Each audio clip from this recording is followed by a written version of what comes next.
Chapter 7, Ancient Greece. Section 2, Life in Ancient Greece. Greeks believed in polytheism and told stories about gods and goddesses and their good and bad qualities. The gods had both divine and human qualities. Remember, polytheism means the belief in many gods. There were 12 major gods in Greek mythology. Zeus was the ruler of all the gods. Of all the gods and goddesses, and they all lived on Mount Olympus. So if you look at this picture here, here's Mount Olympus right here, here's Athens. Zeus would be living up there. Hello, I'm Zeus. I'm on top of Mount Olympus. I'm going to strike you with my lightning bolt. Myths are stories that people tell to explain beliefs about their world, oftentimes beginning as oral stories. One example of a myth would be of this particular person called Medusa. Medusa was a woman who had snake for hair. And if you looked at Medusa, you would turn to stone. We're going to explain a couple of myths to you and some of the reasoning behind them. The first are myths that help to explain the creation of the world and of human beings. The example of this would be Pandora's box. Pandora was told by Zeus not to open the box. But of course, Pandora was curious, and she opened up the box, and all the funny little things in the box, all the evil things, like started coming out and entering the world. The only thing that was left in the box was poor little Hope.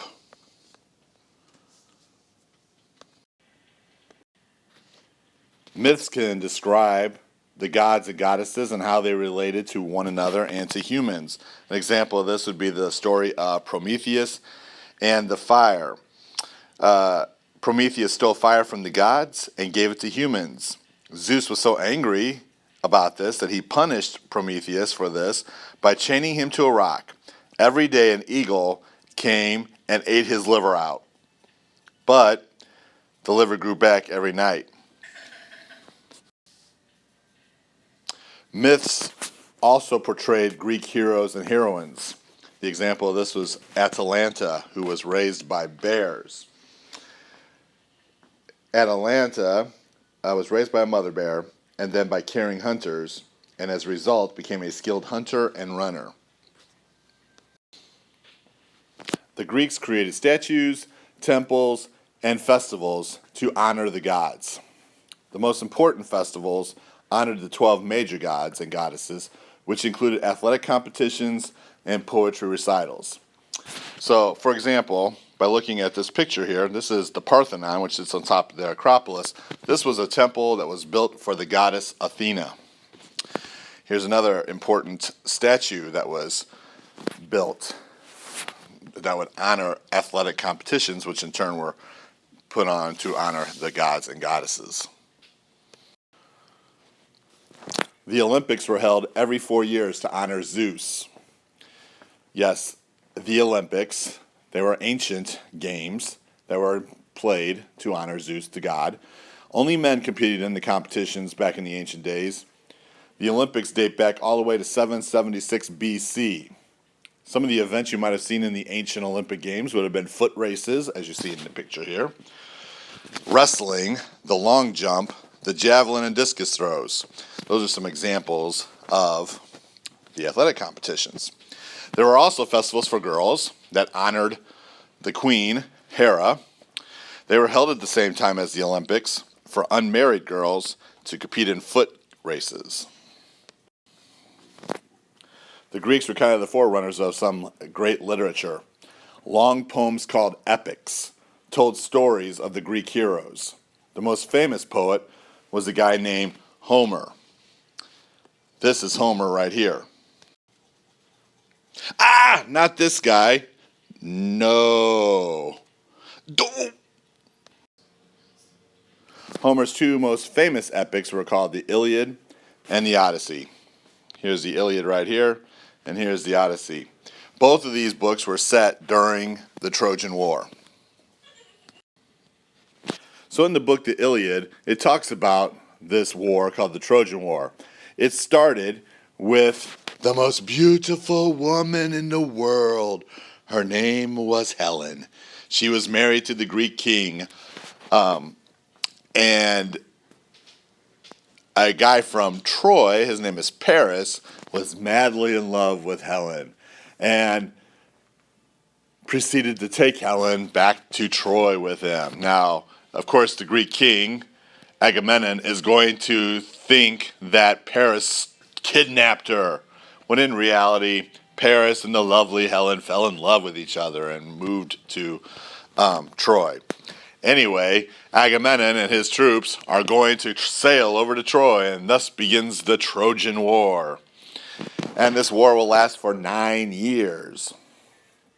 And the war ended when a guy named Odysseus, who is a hero in the Iliad and the Odyssey, he comes up with the idea of building this huge wooden horse and stuffing some Greek people in there, and they will roll it up to the gates of Troy.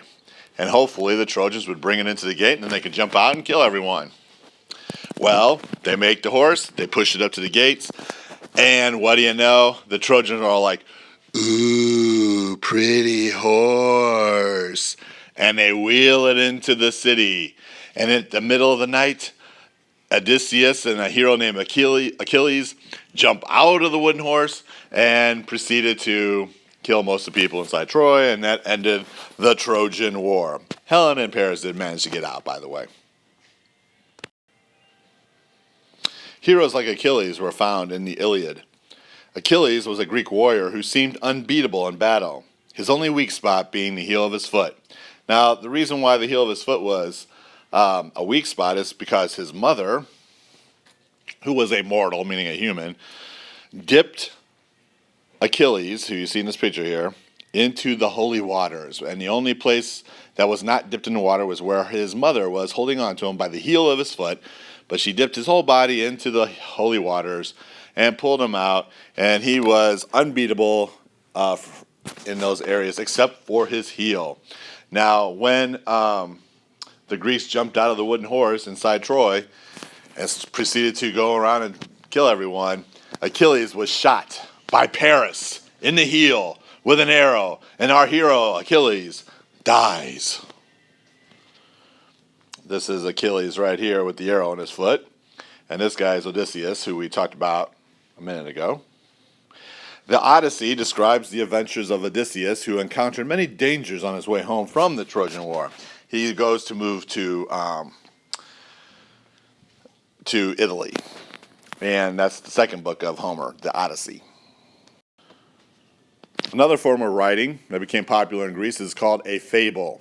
A fable is a short story, usually involving animals, that teaches a moral lesson. The guy credited with the most famous of the fables was a guy named Aesop. That's his book right there, Aesop's Fables. One of the more popular stories of Aesop was The Hare and the Tortoise, and I'm sure you're probably familiar with the story of the race between the rabbit, the hare, and the turtle, the tortoise.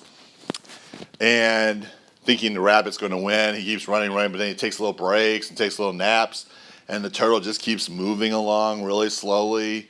And the hare's like, I got this, I could take a break, whatever.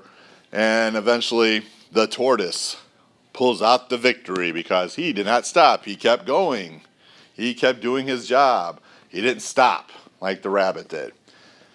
That's the story of Aesop's. That is the end of section 2.